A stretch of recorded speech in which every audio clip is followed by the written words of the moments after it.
이 사람의 피에 대하여 나는 무죄하니 너희가 당하라. 2000년 전 한 재판정에서 울려 퍼진 이 말이 오늘 우리 앞에 다시 놓였습니다. 식구 여러분 안녕하십니까? 가정연합 법무브리핑을 시작하겠습니다. 2025년 10월 27일 첫 재판 이후 32차례의 재판을 거치고 지난 7월 10일 결심 공판이 있었습니다. 특검은 그동안 축적한 정교 유착 의혹 수사 자료를 토대로 가정연합을 대표하는 어머님께 징역 13년을 구형했습니다. 13년, 결코 가볍지 않은 아득한 시간의 무게였습니다. 이날 식구들은 깊이 침통했고 격앙된 마음은 어디에도 기댈 곳을 찾지 못했습니다. 그러나 언론은 들뜨지 않았습니다. 오히려 공판 소식을 단조롭게 보도할 뿐이었습니다. 그 이유는 구형은 재판부의 판결이 아니라 특검이 자신의 자리에서 주장한 요구사항 그 이상도 이하도 아니기 때문입니다. 한 사람을 법정에 세우고 여론이 형량을 먼저 말하는 광경. 우리는 이 장면을 이미 오래전 어느 재판정에서 본 적이 있습니다.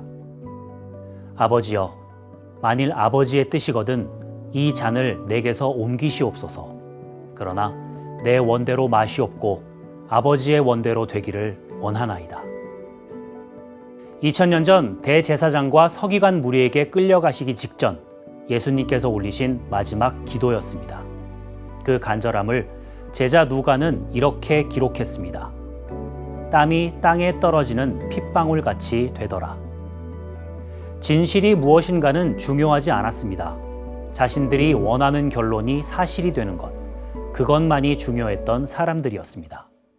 그들은 예수님을 희롱하고 때렸으며 빌라도의 법정으로 끌고 가 소리 높여 고발했습니다. 그러나 그들이 공유했던 정서와 여론에서 한 발 물러나 제3자의 눈으로 이 사건을 지켜본 사람이 있었습니다. 유대 총독 빌라도. 그는 이렇게 말했습니다.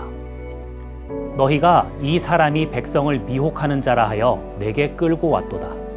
보라, 내가 너희 앞에서 신문하였으되 너희가 고발하는 일에 대하여 이 사람에게서 죄를 찾지 못하였다.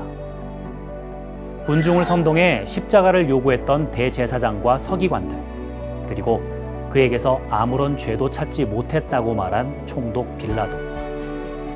이제 우리는 13년을 구형한 특검의 수사 범위와 증거 능력을 빌라도의 관점에서 오직 법률적인 시각으로 살펴보려 합니다.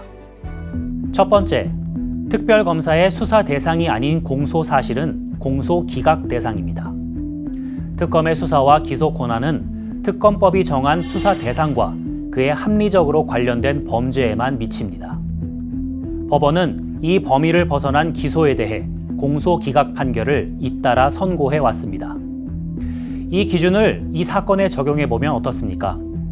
김건희 선물을 제외한 나머지 공소 사실들은 김건희, 건진법사 등과 아무런 합리적 관련성이 없습니다.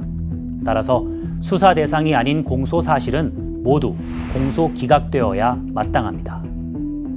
두 번째, 당초 발부받은 압수수색 영장에 적힌 범죄 사실과 구체적, 개별적 연관관계가 없는 자료를 수사기관이 확보했다면 그것은 위법 수집 증거입니다. 수사기관이 압수수색 과정에서 영장에 적힌 혐의와 다른 범죄의 증거를 확보했다면 그 증거는 영장 혐의와 구체적, 개별적으로 관련될 때에만 유죄의 근거로 쓸 수 있습니다.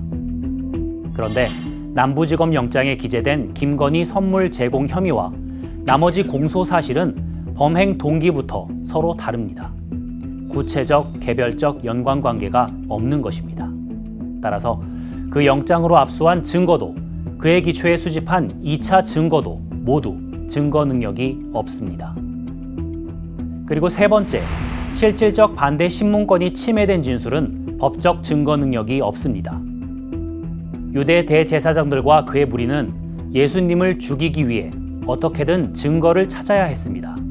그러나 그 증언들은 하나같이 엉성했고 서로 맞지 않아 충돌했습니다. 2000년 전 예수님의 시대가 그러했고 중세의 암흑 시대가 그러했습니다. 거짓 증언이 사실이 되고 수많은 생명이 억울한 대가를 치렀습니다.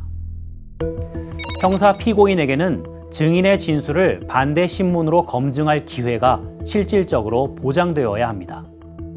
증인이 일부 질문에만 답한 뒤 증언을 거부해 변호인이 반대 신문을 끝내지 못했다면 그 증인의 법정 증언도 수사기관에서 한 진술도 모두 증거 능력이 없습니다.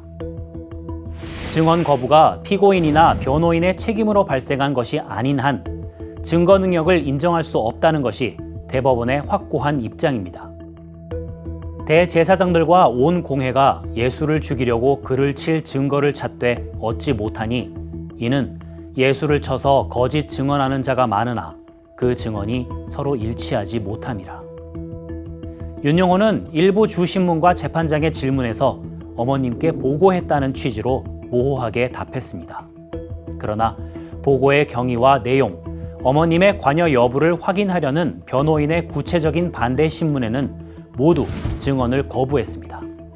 어머님께서 윤영호의 범행에 공모했다는 직접 증거는 윤영호의 진술, 그것 하나뿐입니다. 그런데 변호인은 그 진술의 진위를 검증할 기회조차 갖지 못했습니다. 따라서 그의 진술도 그의 증언도 어느 것 하나 유죄의 증거로 사용할 수 없습니다. 이는 곧 이 사건의 공소 사실을 인정할 증거가 없다는 뜻입니다. 따라서 변호인단은 재판부에 어머님께 무죄를 선고해 주실 것을 요청했습니다.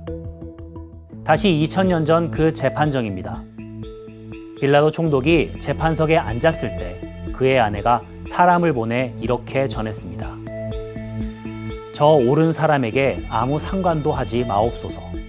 오늘 꿈에 내가 그 사람으로 인하여 애를 많이 태웠나이다. 그리고 빌라도는 물을 가져다가 유대인들 앞에서 손을 씻으며 말했습니다. 이 사람의 피에 대하여 나는 무죄하니 너희가 당하라. 브리핑을 여는 첫 장면에서 보셨던 바로 그 말입니다. 진실은 여론이 아니라 증거로 가려집니다. 가정연합 법무브리핑은 지난 7월 10일 결심 공판에서 진행된 어머님 변호인단의 최후 변론을 중심으로 총 9편에 걸쳐 제작됩니다. 앞으로 이어질 법무 브리핑에도 식구님들의 많은 관심 부탁드립니다. 재판부의 공명정대한 판결을 기대하며 오늘의 가정연합 법무 브리핑을 마치겠습니다.